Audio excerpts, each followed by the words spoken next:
गुरुर्देवो महेश्वर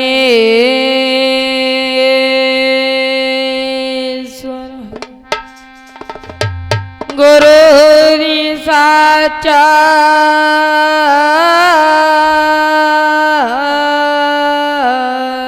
परम ब्रह्म तस्मै श्री गुरुवे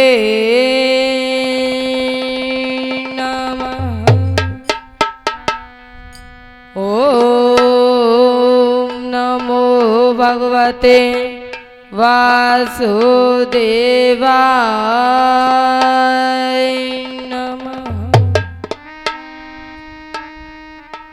ओम नमः शिवाय नमः।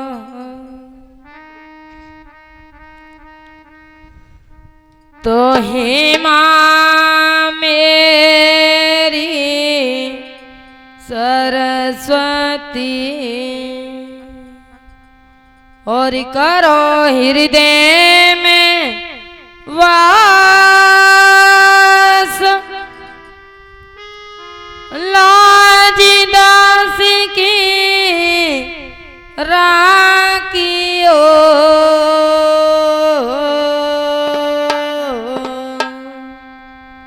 सो में चरणों की दास। एज गुरु चंदन हम निबरी और गुरु सागर हम कीच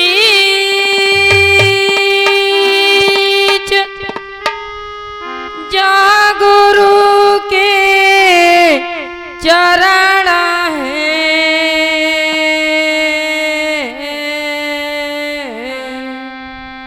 तो वही हमारो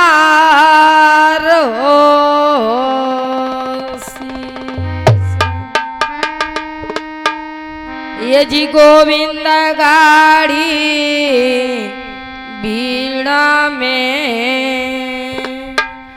और मैं सुमिरता हूँ तो पतरा की पे लाद की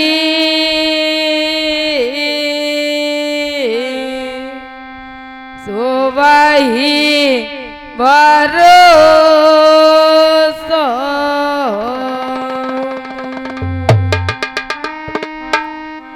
ये जियो साजी गुरु देव के और चरण नवाऊं शीस चंदन गिरि स्वामी मेरे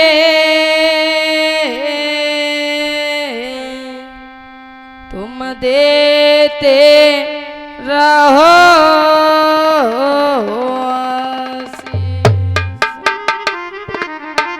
बोलिए सतगुरुदेव भगवान की, बोलिए संत भगवान की। सभी भक्तजन चलते हैं थोड़ी देर के लिए माँ के चरणों की तरफ। सभी भक्तजन गाएंगे, सभी बोलेंगे बोलिए सच्चे दरबार की।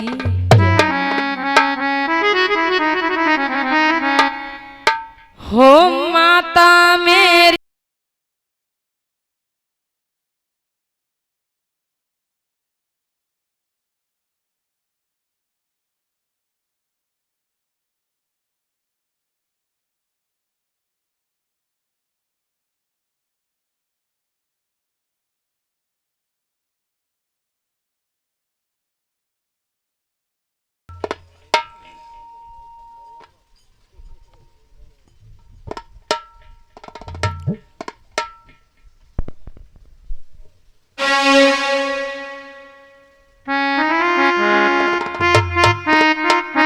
जय हो।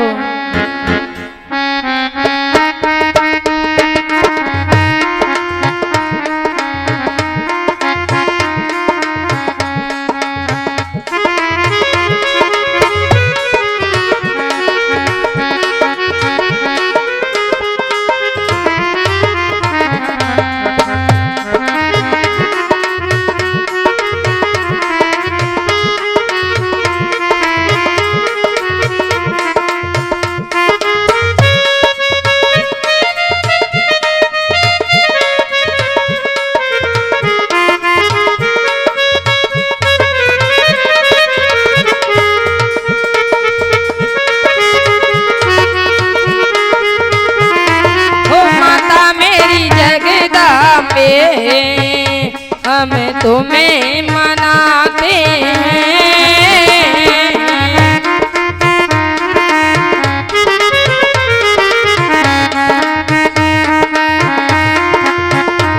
हो माता मेरी जगदम्बे हम तुम्हें मनाते हैं।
हम तुम्हें मनाते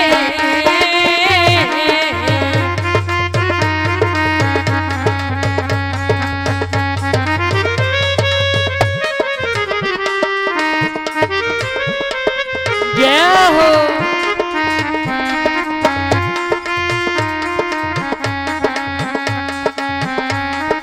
हे माँ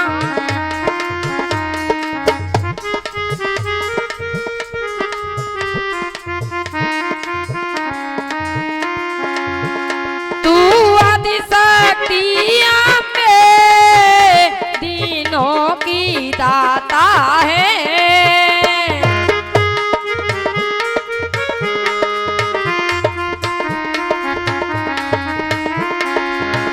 माँ बेटा का तेरा भक्तों से नाता है।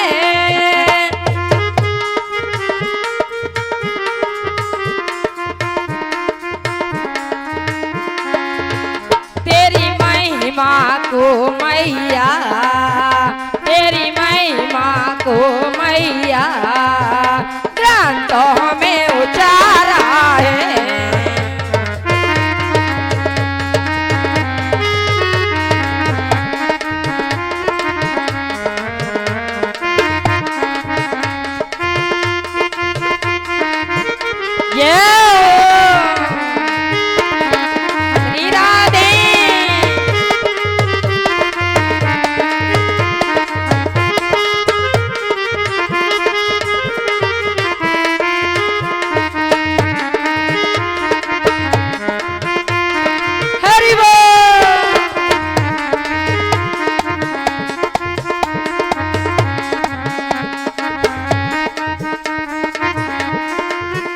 सूरज का तेज तू ही, तू निर्मल दारों में।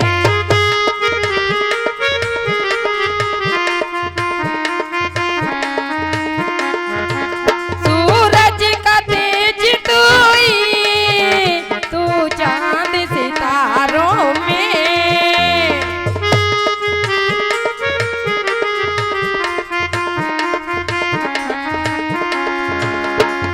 कड़ी वो पहाड़ों में मैया, रड़ी कड़ी वो पहाड़ों में भक्तों ने पुकारा है।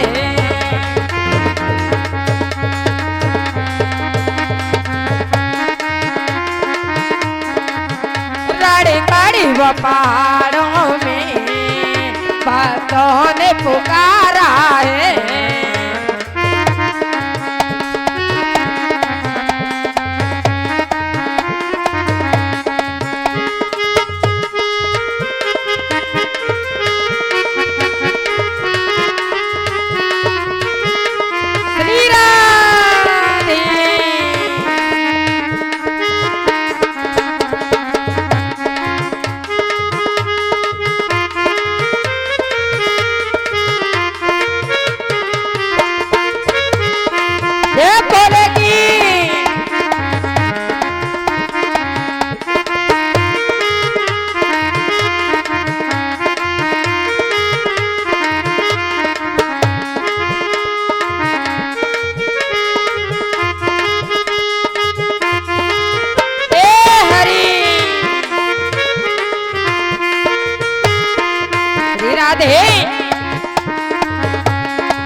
के हम तुम्हें मनाते हैं।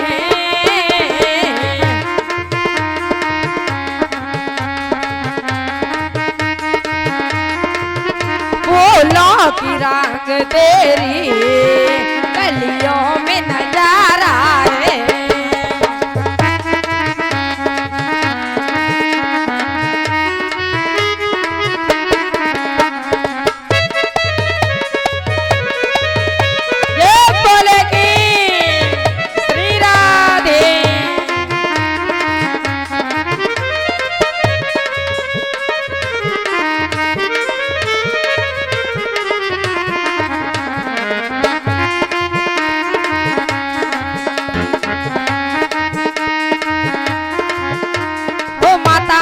जगदम्बे हम तुम्हें मनाते हैं।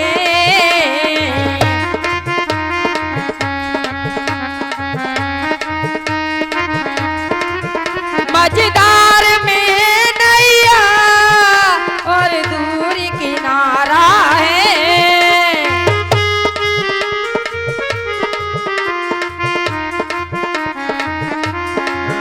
मझधार में और दूर किनारा है।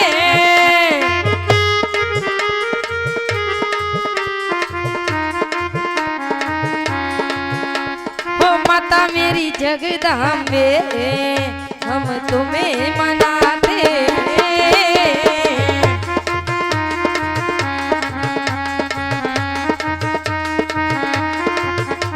हो माता मेरी जगदम्बे हम तुम्हें मनाते हैं।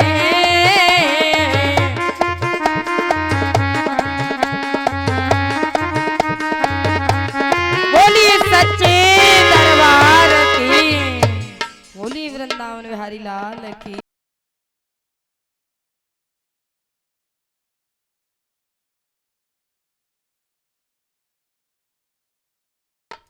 बोलिए सतगुरुदेव भगवान की, बोलिए संत भगवान की जय।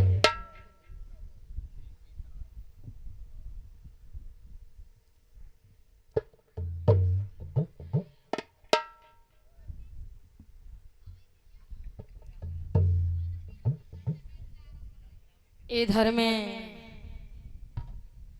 सुखदेव जी महाराज राजा परीक्षित को कथा ज्ञान कराते हैं। तो राजा परीक्षित बड़े ही आनंद के साथ में कथा का रसास्वादन करते हैं। सुखदेव जी महाराज समझाते हैं कि हे राजन परीक्षित, हम तुम्हें एक ऐसी कथा ज्ञात कराएंगे कि हम तुम्हें बताएंगे कि मनुष्य का मन किस तरीके से जल्दी बिगड़ता है। कैसे बिगड़ता है मनुष्य का मन। तो सुखदेव जी महाराज समझाते हैं कि हे राजन परीक्षित, जिस किसी ने इन दो आंखों पर और इन दो कानों पर, जिस किसी ने इन दो आंखों पर और इन दो कानों पर काबू नहीं पाया है तो उनका मन जल्दी बिगड़ता है। जैसा हम इन आंखों के द्वारा जैसा हम दृश्य देखेंगे, थोड़ी देर के लिए हमारा मन भी वैसा ही करने के लिए कहेगा। और जैसा हम इन आंखों से दृश्य देखेंगे, जैसा देखेंगे वैसा ही करने के लिए कहेगा। और इन कानों के द्वारा किसी की हमने प्रशंसा सुनी, किसी का भजन सुना, किसी का सत्संग सुना, किसी की बुराई सुनी, तो थोड़ी देर के लिए भी हमारा मन उसकी तरफ विकृत हो जाएगा, उसकी तरफ आकर्षित हो जाएगा, थोड़ी देर के लिए बिगड़ जाएगा, थोड़ी देर के लिए बदल जाएगा। और भैया अगर जिस किसी ने इन कानों पर और इन आंखों पर काबू पा लिया तो वो समझ लो चाहे कितना भी बड़ा ग्रस्त हो, ग्रस्त जीवन व्यतीत कर रहा हो, लेकिन फिर भी उसे हम एक संत कहेंगे। जिस किसी ने आंखों पर कानों पर काबू पा लिया वो एक संत कहलाता है। और भैया आंखों पे काबू पाया नहीं है, कानों पे काबू पाया नहीं है, जैसा दृश्य देख रहे हैं वैसा ही कर रहे हैं। भैया जैसी हमारी दृष्टि सुधर जाएगी तो सारी सृष्टि सुधर जाएगी। जब दृष्टि खराब है तो फिर दूसरों को उपदेश देना से क्या फायदा। अब आंखों पर काबू पाया नहीं है, कानों पर काबू पाया नहीं है और संत बन जाए, पीले पीले कपड़ा पहन के महात्मा बन जाए, चंदन लगा ले महात्मा बन जाए, तो उनको हम संत नहीं कह सकते। और वो चाहे कितना भी बड़ा ग्रस्त जीवन व्यतीत कर रहा है, चाहे कितना भी बड़ा ग्रस्त में हो, और आंखों पर काबू में पा लिया, कानों पर काबू पा लिया, हर वक्त भगवान का भजन करता है, उसे ही हम संत कह सकते हैं। तो बताया है सुखदेव जी महाराज समझाते हैं कि राजन परीक्षित, कन्नौज में एक ईश्वरी प्रवर नाम के एक ब्राह्मण देव रहते थे।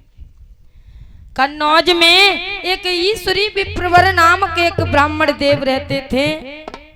उनका एक ही पुत्र था जिसका नाम था अजामिल। अजामिल को अनेक वेद शास्त्रों का ज्ञान था, लेकिन उनको जीवन में कभी भी अमल नहीं करता था। थोड़ा बहुत भी उसे समय मिलता था तो माला लेकर के माला का जाप करने के लिए बैठ जाता था। और क्या करता था जामिल कि सारे दिन तो आश्रम में रहता था, रात्रि के समय वो घर के लिए प्रस्थान कर जाता था।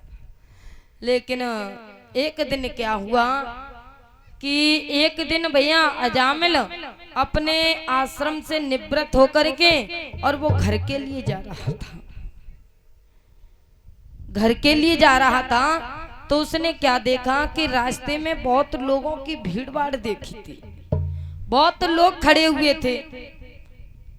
अब लोग खड़े हैं तो जाकर के देखेगा कि क्या हो गया है, यहाँ पर लड़ाई हो रही है कि झगड़ा हो रहा है, क्या हो गया है, चल करके देखना चाहिए। तो भैया वो अजामिल क्या करता है, उन लोगों की भीड़ में जाकर के खड़ा हो गया कि देखूं तो सही क्या हो रहा है यहाँ पर। अब वो भीड़ में जाकर के खड़ा हुआ तो उसने क्या देखा कि एक वेश्या शूद्रों के साथ क्रीड़ा कर रही थी। एक वेश्या शूद्रों के साथ क्रीड़ा कर रही थी। भैया पहली बार उसने उस वेश्या को देखा और वेश्या को देखते ही उसका मन उसकी तरफ आकर्षित हो गया, उसकी तरफ विकृत हो गया। और मन में सोचने लगा, विचार करने लगा कि ये कितनी सुंदर है और इतनी सुंदर होकर के और ये ऐसा खोटा कार्य कर रही है। थोड़े से धन के लिए, थोड़े से पैसे के लिए ये इतना खोटा कार्य कर रही है। नहीं नहीं, आज तो लोग खड़े हैं ना, मैं कल आकर के इसे अवश्य समझाऊंगा, कल इसको समझाऊंगा कि ये थोड़े से धन के लिए ऐसा कार्य नहीं करे। तो उसने क्या किया भैया, उस वक्त तो उसने उससे कुछ नहीं कहा, लेकिन सारी रात हो गई उसी के बारे में सोचते सोचते कि कितनी सुंदर थी, इतनी सुंदर होकर के ऐसा कार्य कर रही थी। सारी रात हो गई भैया सोचते सोचते, लेकिन सुबह हुई और सुबह होते ही वो कहाँ पहुंच गया, उस वेश्या के पास। कहाँ सुबह होते ही वो आश्रम के लिए जाता था, लेकिन पहली बार उस वेश्या को देखा और वेश्या को देखते ही वो वेश्या के पास में पहुंच गया और वेश्या से कहने लगा, सुनो, आपको बुरा ना लगे तो मैं आपसे एक बात कहना चाहता हूं। तुम थोड़े से धन के लिए, थोड़े से पैसे के लिए इतना खोटा कार्य कर रही थी, हमें अच्छा नहीं लगा। देखो आज से तुम कोई काम नहीं करोगे, जो तुम्हें मिलेगा, जो तुम चाहोगी मैं तुम्हें ला करके दूंगा, लेकिन तुम ऐसा करो, तुम मुझसे शादी कर लो। क्या मुझसे शादी करोगी? वेश्या को क्या चाहिए भैया? धन चाहिए। तुमसे नहीं तो कहीं और से मिलेगा, उसे तो कमाना है।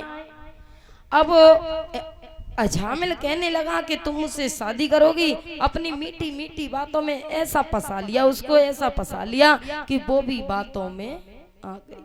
कहने लगी ठीक है, अगर तुम चाहते हो तो मैं तुमसे शादी करने के लिए तैयार हूँ। अब भैया अजामिल ने वेश्या से शादी कर ली, और शादी करके जब वो घर लेकर के आ गया, और उसकी एक पत्नी भी थी पहले और एक बेटा भी था, लेकिन फिर भी वो वेश्या के प्रेम में इतना पागल हो गया कि उसने अपनी बीवी को छोड़ करके और उस वेश्या के साथ में शादी कर ली। अब शादी करके वो घर लेकर के आ गया, और जैसे ही वेश्या ने देखी कि एक बीवी है एक बेटा है, तो वेश्या कहने लगी सुनो ये दोनों कौन हैं? अजामिल कहने लगा देखो ये तुमसे कुछ नहीं कहेगी, बहुत सीधी है, कुछ नहीं कहेगी, जैसा तुम कहोगी ये उसी काम को करेगी। वेश्या कहने लगी सुनो कान खोल करके सुन ले, अगर तुम मुझे रखना चाहते हो तो इन दोनों को घर से बाहर निकाल दो, अगर इन दोनों को रखना चाहते हो तो मैं यहाँ से चली जाती हूँ। अजामिल कहने लगा नहीं नहीं तुम नहीं जा सकती हो। अब भैया उसने वेश्या को तो रोक लिया और अपनी भोली भाली पत्नी को बच्चे के साथ घर से बाहर निकल दिया। अब आनंद से उसके साथ अपना जीवन यापन करता है, आनंद से उसके साथ में जीवन यापन करता है। तो अजामिल क्या करता है पता है, जब भी उसे समय मिलता था तो वो माला लेकर के माला का जाप करने के लिए बैठ जाता था। तो उसकी पत्नी ने देखा, एक दिन देखा, 2 दिन देखा, 3 दिन देखा, फिर मन में सोचने लगी, विचार करने लगी कि ये काम तो कुछ करते नहीं है। जब भी समय मिलता है माला का लेकर के माला का जाप करने बैठ जाते हैं। और भैया ये माला क्या खाने के लिए दे जाएगी? जब तक ये काम नहीं करेंगे तो खाने के लिए कहां से आएगा? कोई बात नहीं, अब वो मन में सोच रही थी। अब भैया माला का जाप करते करते उसे कुछ दिन हो गए, तो एक दिन उसको बहुत गुस्सा आ गई, उसकी पत्नी को बड़ी गुस्सा आई। तो उसने क्या किया, माला छुड़ाई, अब वो तो माला का जाप करने के लिए बैठ गया। अब उसकी पत्नी ने क्या किया कि माला छुड़ाई और छुड़ा करके और एकदम घर से बाहर फेंक दी और कहने लगी सुनो जब से मैं इस घर में आई हूँ तब से तुम्हें रोज देख रही हूँ कि माला का जाप करने के लिए तुम बैठ जाते हो, काम तो कुछ करते नहीं हो। माला खाने के लिए दे जाएगी, काम नहीं करोगे तो जाओ पहले काम करके आओ और तब इस माला का जाप करना। अब अजामिल क्या करता है भैया, माला का जाप करने बैठाता है। अब आश्रम में पहुंच गया, अब आश्रम में जाकर के विचार करने लगा, सोचने लगा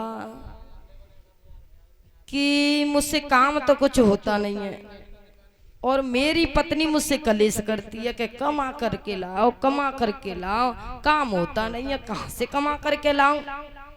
अब वो क्या करता है कि आश्रम के अंदर बड़ी बड़ी कीमती वस्तुएं दिखाई दी आश्रम के अंदर।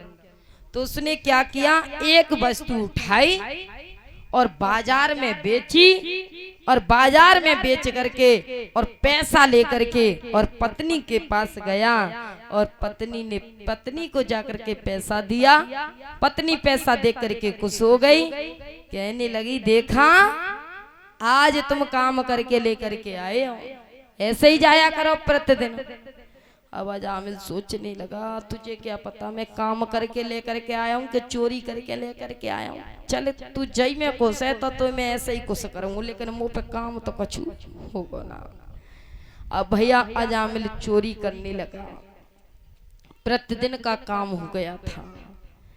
आश्रम में से चीजें चुराता था, बाजार में बेचता था, पैसा लेकर के पत्नी को खुश करता था।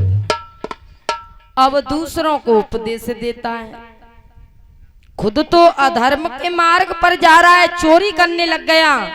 और चोरी करते करते कहाँ उसे भक्त अजामिल कहते थे, लेकिन अब उसे डाकू अजामिल कहने लगे। अब चोरी करते करते बहुत बड़ा डाकू हो गया भैया, जो भी आता है सभी को लूट लेता है, इतना बड़ा चोर हो गया। और दूसरों को शिक्षा देता है चोरी मत किया करो। और क्या करता है भैया अजामिल, किस तरीके से आज दूसरों को शिक्षा देता है और खुद अधर्म के मार्ग पर जाता है और दूसरों को शिक्षा देता है। और कहने लगा, और क्या कहता है अजामिल, क्या करता है भैया। आश्रम का आचार्य था, लेकिन उन आचार्य होते हुए भी आश्रम के नियमों का पालन नहीं करता। और क्या करता था अजामिल, गुरुकुल का ताया आचार्य मगर गुरु धर्म ना कभी निभाता था।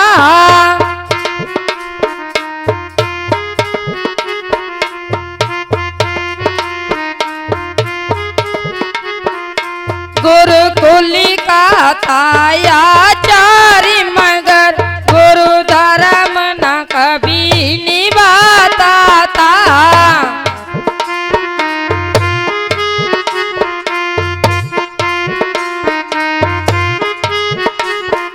गुरुकुल की राजकीय चीजें वो चुरा चुरा कर लाता था।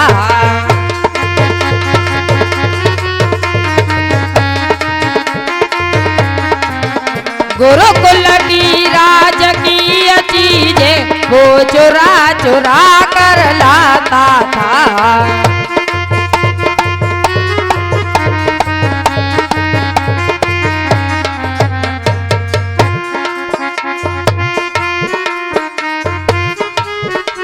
और क्या करता है जामिल,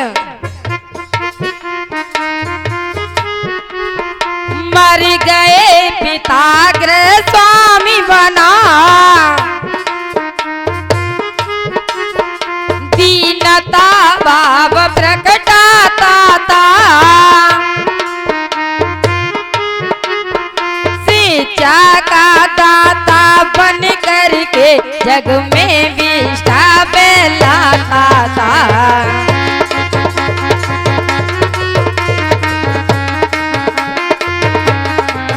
शिक्षा का दाता बन करके जग में विष्ठा फैलाता था।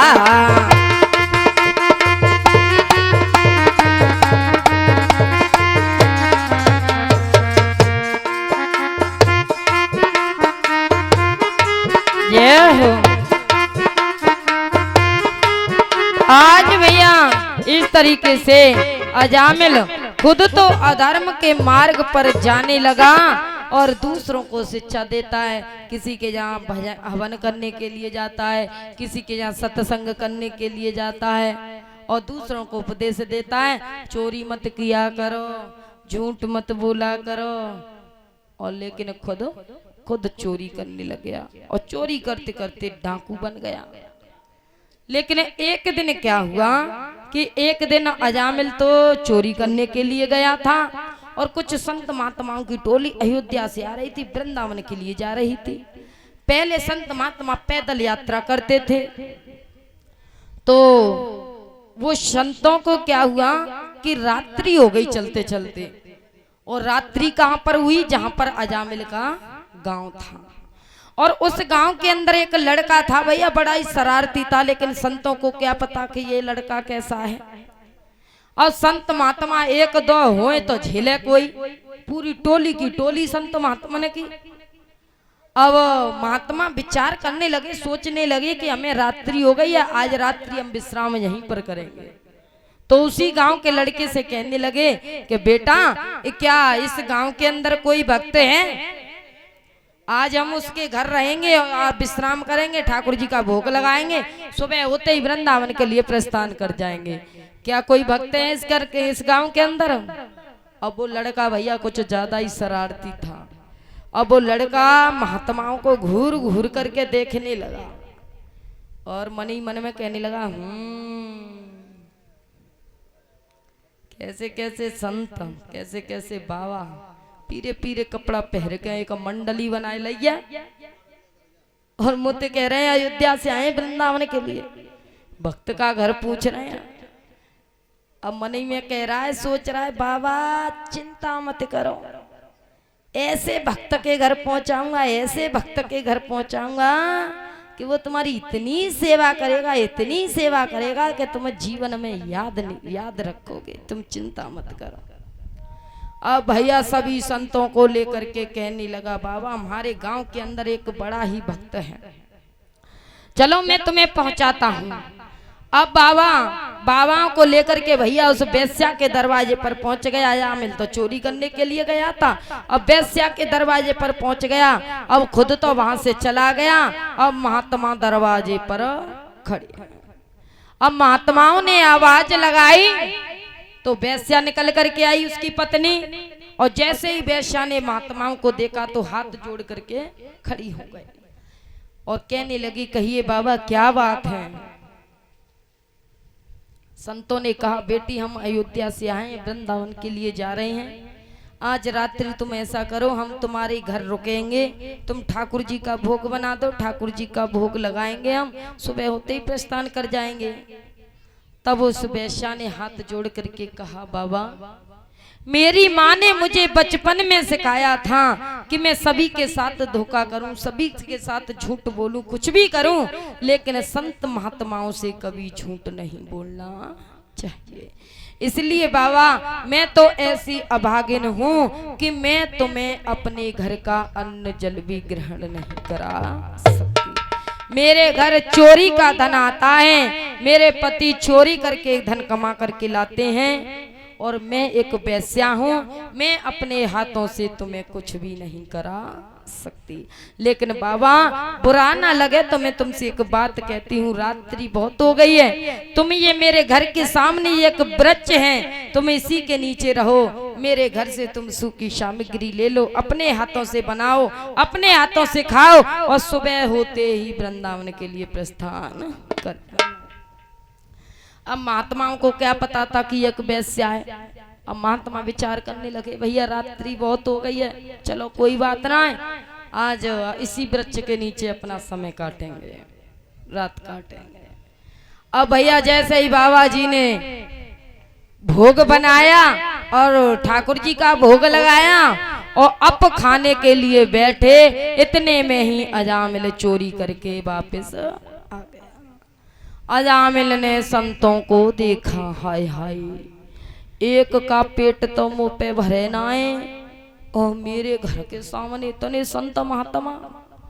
और भैया संतों को देखते ही कहने लगा, ए बाबा कहां से आ गए हो तुम इतने, तुम्हें सोए, तुमने ये कचू खाए लो हो तो खाए लो, चले जाओ यहाँ से, ये अपना लोटा सोटा चिमटा उठाओ और जहाँ से आए वहीं चले जाओ, ये मेरा घर है, कोई आश्रम नहीं है जो तुम यहाँ पर आकर के अड्डा जमा करके बैठ गए हो।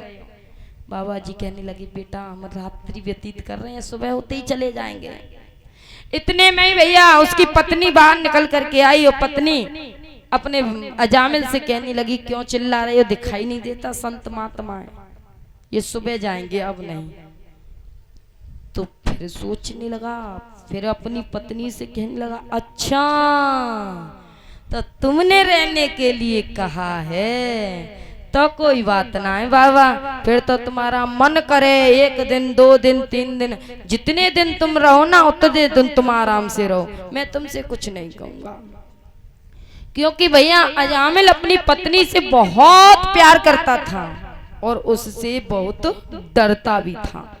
डर उसे इस बात का था कि कहीं मैंने ऊंची आवाज में बात कर दी तो वो मुझे कहीं छोड़ करके ना चली जाए, इसका कोई भरोसा नहीं है, ये मुझे छोड़ करके भी जा सकती है। इसलिए उसने उससे कुछ नहीं कहता था, जो वो कहती थी उसी कार्य को अजामिल करता था।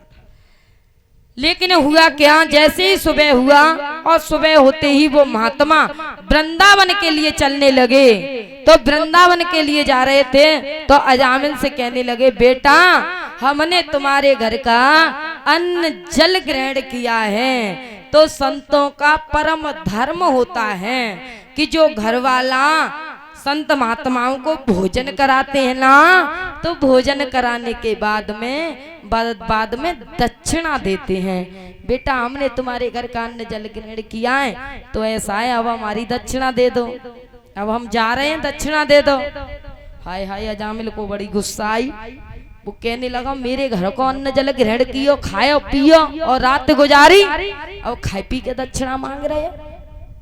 बाबा तुम जानते ना है मैं सभी को लूटता हूँ, जो भी सामने आता है सभी को लूटता हूँ, और तुमको मैंने लूटा नहीं है इसलिए महात्माओं को लूटेगा। तुमको मैंने लूटा नहीं है इसलिए तुम्हारा ये लोटा सोटा चीमटा छुड़ा करके अभी घर में रख लूंगा।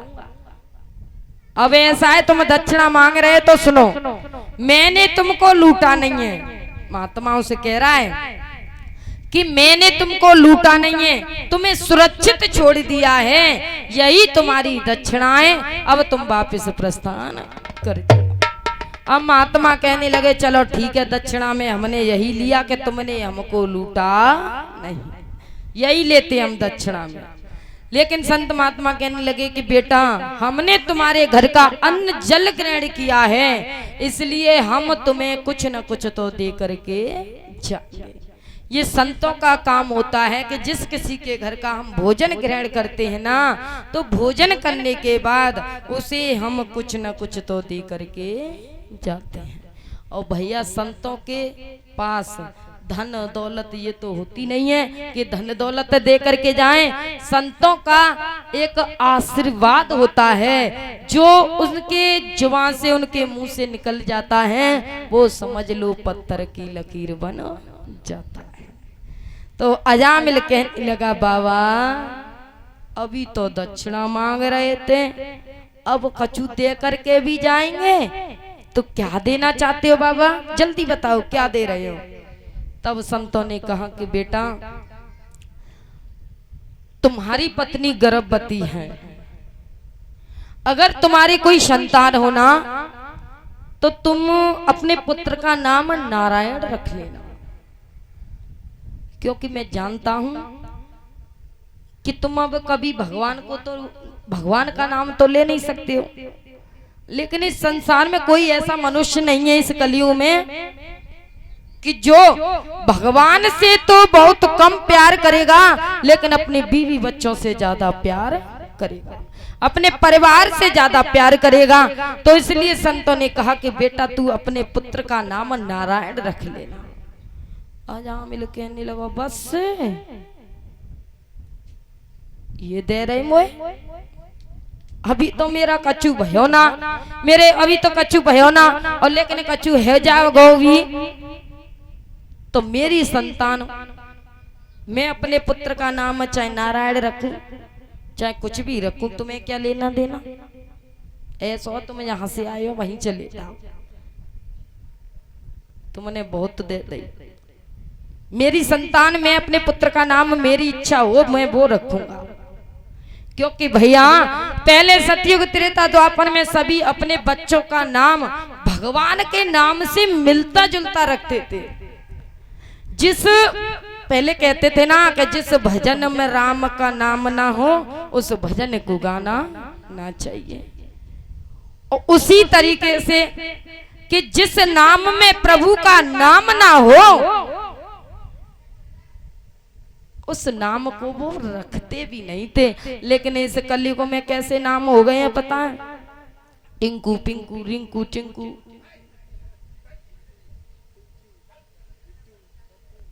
अब पता ही नहीं चलता है ये किसका नाम है, पुत्र का है के पता ही नहीं चलता है। पहले भगवान के नाम से मिलता जुलता रखते थे, तो बेटे के नाम से ही अपने बच्चों के नाम से ही कल्याण हो जाता था। तब अजामिल से कहा बेटा तुम अपने पुत्र का नाम तुम नारायण रख लेना, क्योंकि ये हमारे बैकुंठवासी नारायण का नाम है। अगर तुम अपने पुत्र का नाम लोगे ना तो स्मरण हमारे बैकुंठवासी नारायण का होगा, इसलिए तुम अपने पुत्र का नाम नारायण रख लेना। अजामिल कहने लगा ठीक है बाबा जी राम राम, अब तुम चले जाओ। अब बाबा जी तो भैया चले गए। लेकिन धीरे धीरे कुछ समय व्यतीत हुआ और कुछ समय व्यतीत होने के बाद अजामिल की पत्नी ने एक पुत्र को जन्म दिया और उस पुत्र का नाम रखा नारायण। अजामिल ने अपने पुत्र का नाम नारायण रखा। अब खाते पीते सोते जागते जहां भी जाता था अपने बेटे को साथ लेकर के जाता था, बेटा नारायण, हे बेटा नारायण, बहुत प्यार करता था अपने बेटे नारायण से। लेकिन बताया है कि अजामिल बहुत बड़ा पापी हो गया था, बहुत बड़ा अत्याचारी हो गया था। तो यमराजों ने भी यमदूतों से कहा था कि ए यमदूतों, तुम ऐसा करो, अब अजामिल का समय हो गया है, इसके 12 वर्ष जीने की आयु अभी पूरी तो हुई नहीं है, लेकिन ये बहुत बड़ा पापी हो गया है, बहुत बड़ा अत्याचारी हो गया है। अब तुम इसे लेकर के आओ इसे।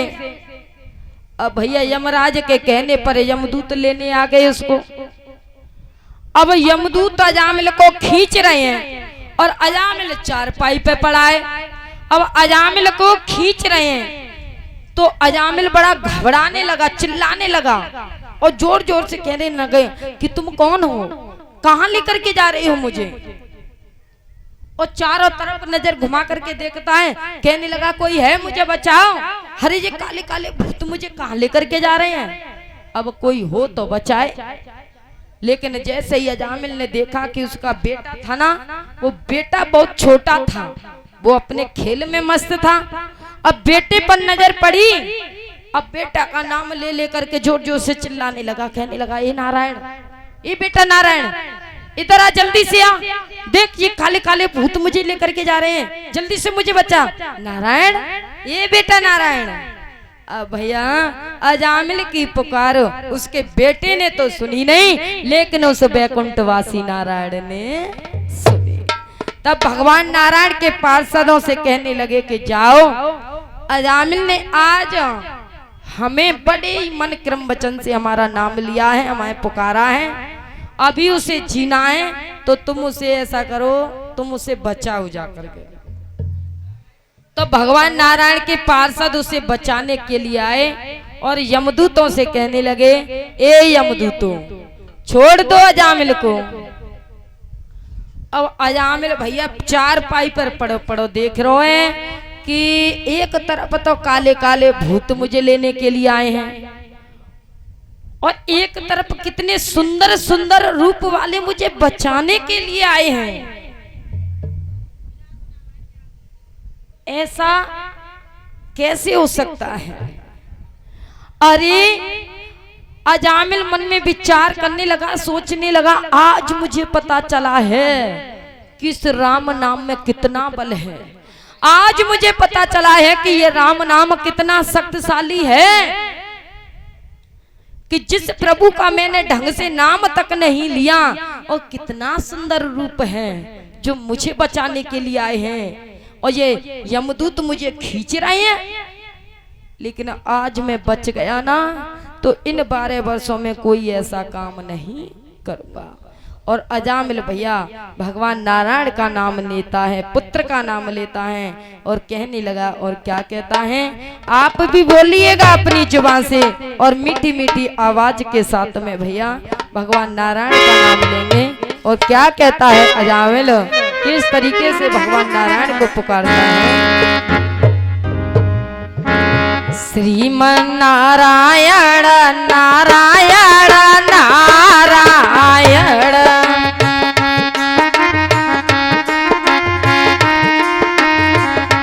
श्रीमन नारायण नारायण नारायण,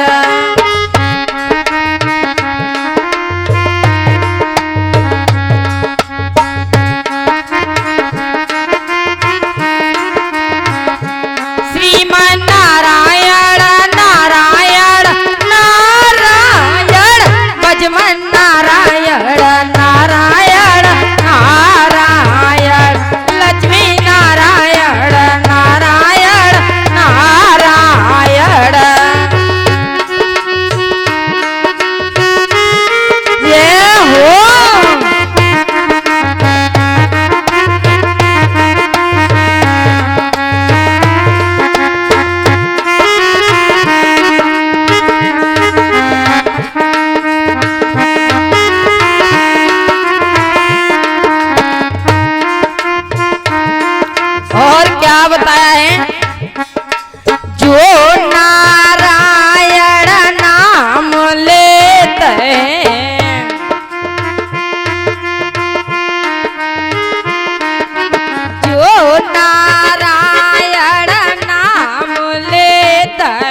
भैया सभी माता बहने भाई बंधु सभी मेरे साथ बोलेंगे, ठीक है?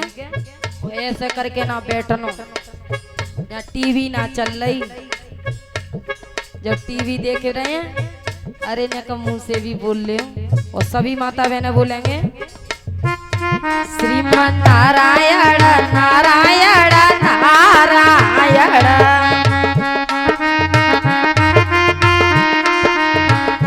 श्रीमन नारायण नारायण नारायण,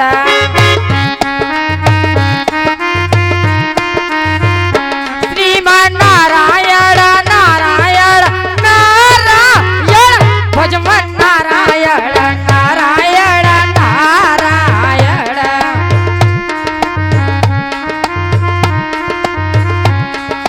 जो नारायण नाम लेता है,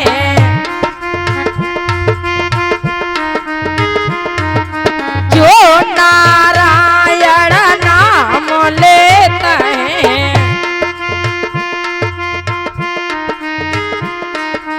पाप होता तब छायावरण, श्रीमन नारायण नारायण नारायण, भजमन नारायण नारायण नारायण, लक्ष्मी नारायण नारायण नारायण। सभी माता बहने ऊपर हाथ करके जय हो श्री राधे।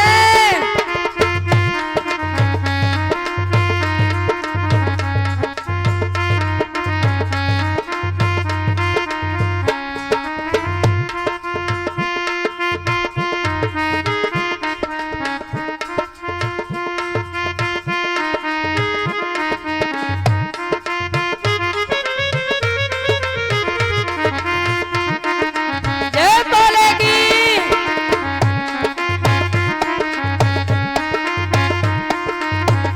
लक्ष्मी नारायण नारायण नारायण, भजमन नारायण नारायण नारायण, श्रीमन नारायण नारायण नारायण, श्रीमन नारायण नारायण नारायण।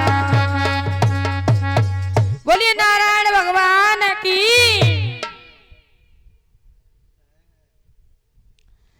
आज भैया जब यमदूत अजामिल को खींचने लगे और भगवान नारायण के पार्षद यमदूतों से कहने लगे ए यमदूतों, तुम अजामिल को छोड़ दो, तुम ऐसे अजामिल को नहीं ले जा सकते, अभी उसे 12 वर्ष और जीना है, तुम इसे इतनी जल्दी लेकर क्यों आ गए लेने के लिए?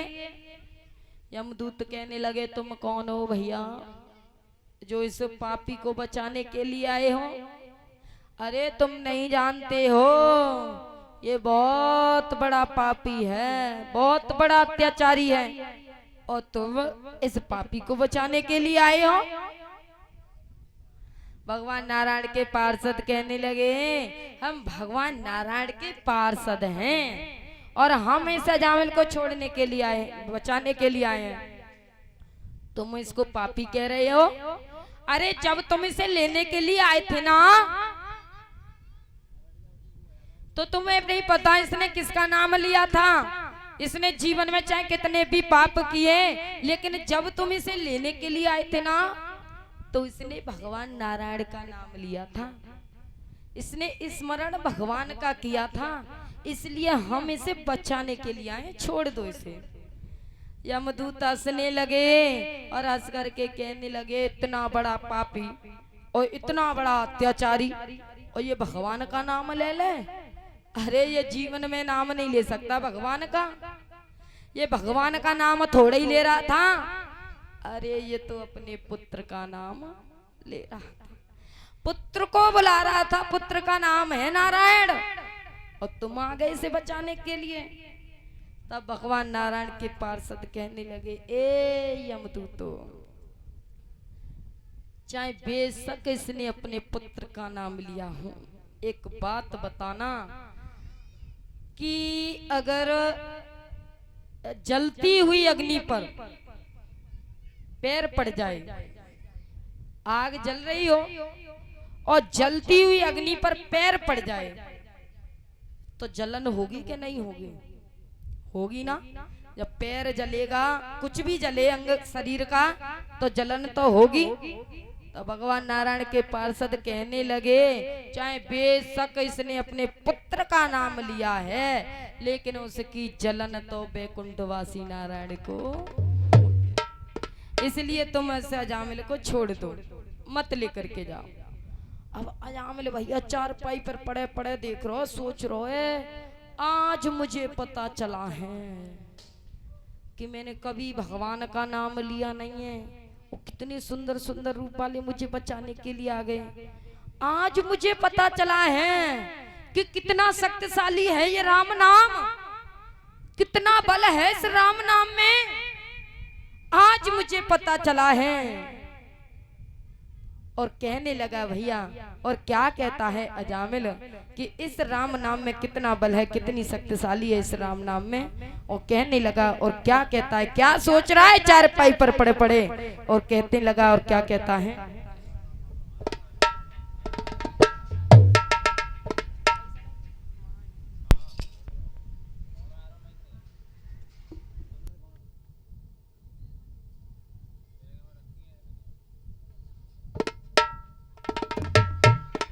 और कहने लगी भैया, और क्या कहती हैं, क्या कहता है अजामिल। और कहने लगा, और क्या कहता है, आज मुझे पता चला है कि इस राम नाम में कितना बल है, कितना शक्तिशाली है। और क्या सोचता है,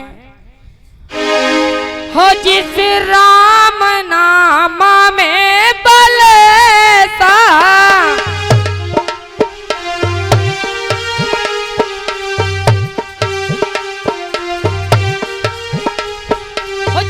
राम नाम में बल सा,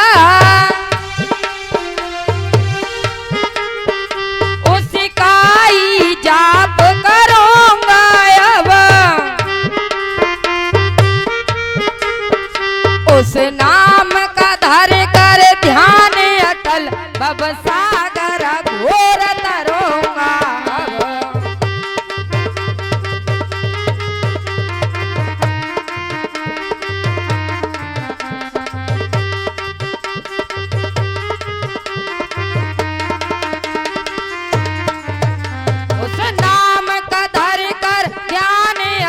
भव सागर घोर तरूंगा अब,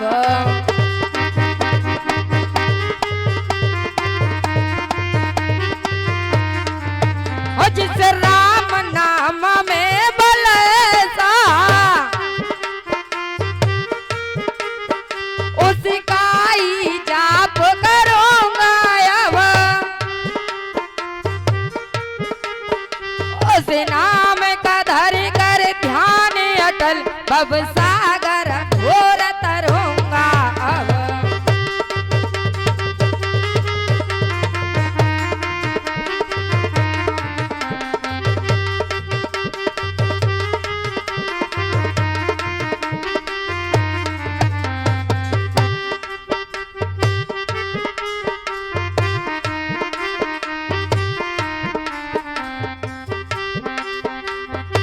बोलिए वृंदावन बिहारी लाल की जय।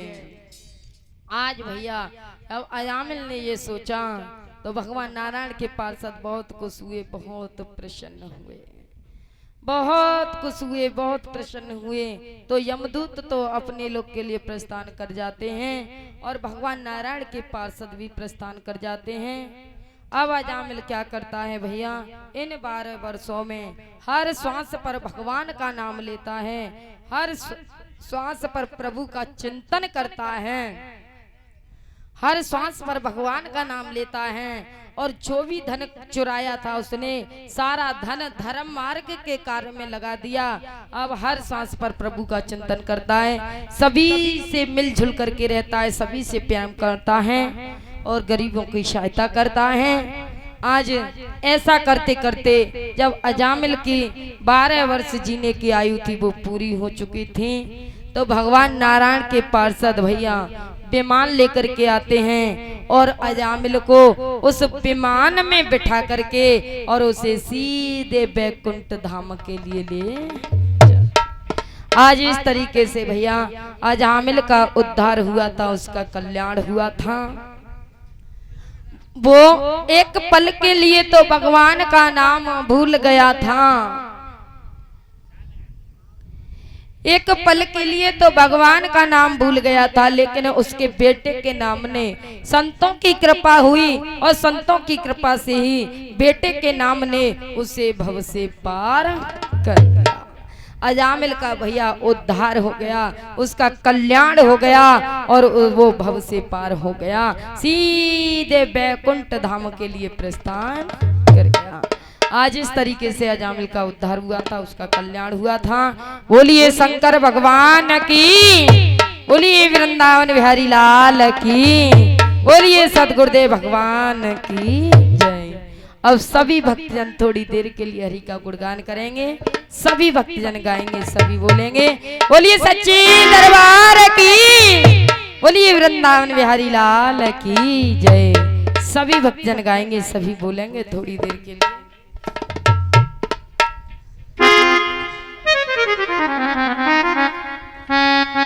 समरिया ले चल पति पार,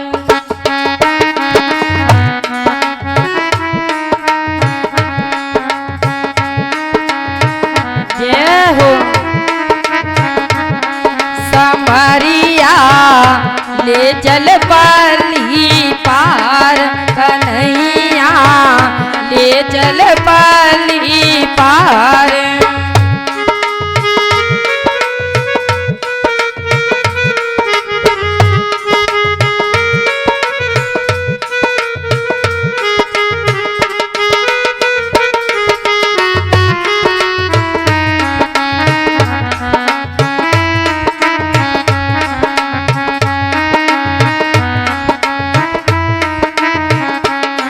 समरिया ले चल पाली पार, कन्हैया ले चल पाली पार। जहाँ विराज राधा रानी,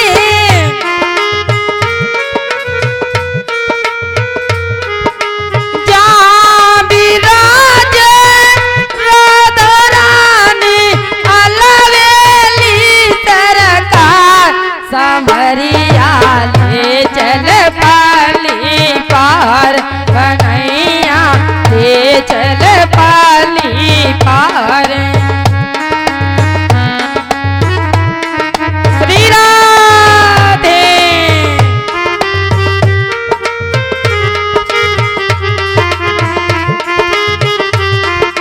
हरि बोल।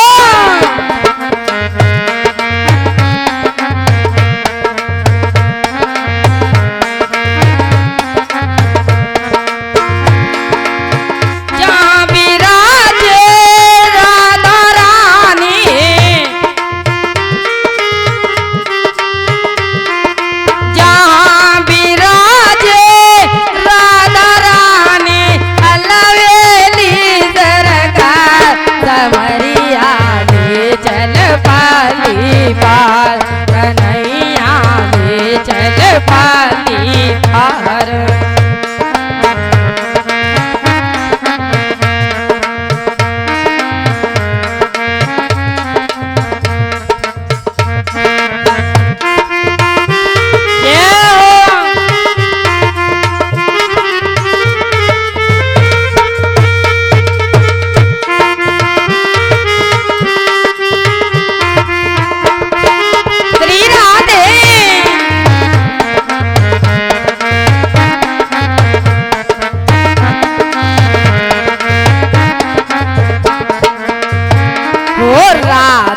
बिना हृदय में व्याधा, नाव पड़ी मझधार है।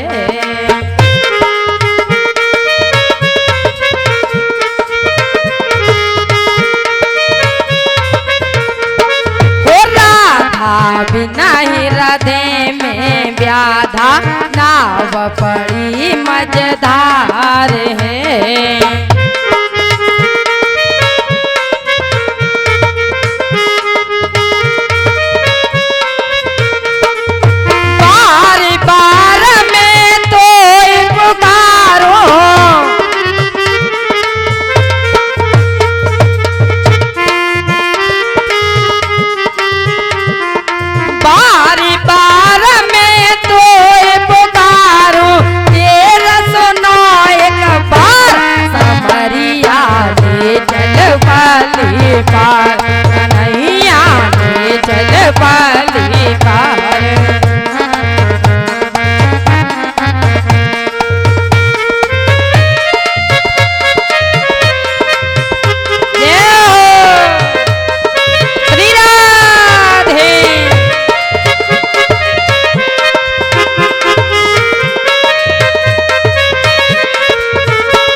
ओ पतो ठिकानो मोई न मालूम, मन में सोच विचार है।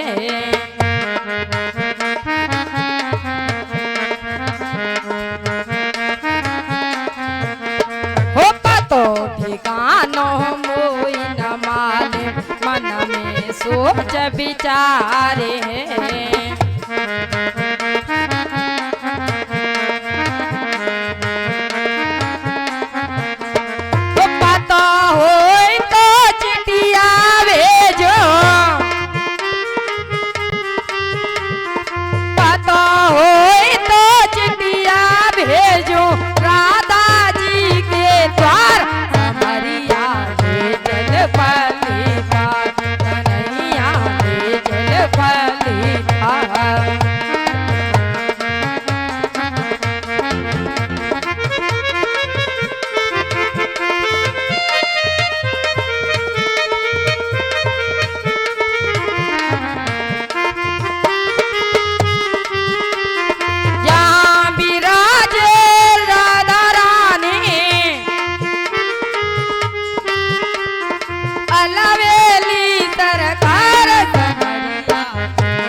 बोलिए सतगुरुदेव भगवान की, बोलिए वृंदावन बिहारी लाल की जय।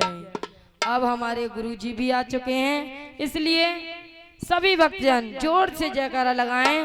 बोलिए सतगुरुदेव भगवान की, बोलिए पवन पुत्र हनुमान की जय।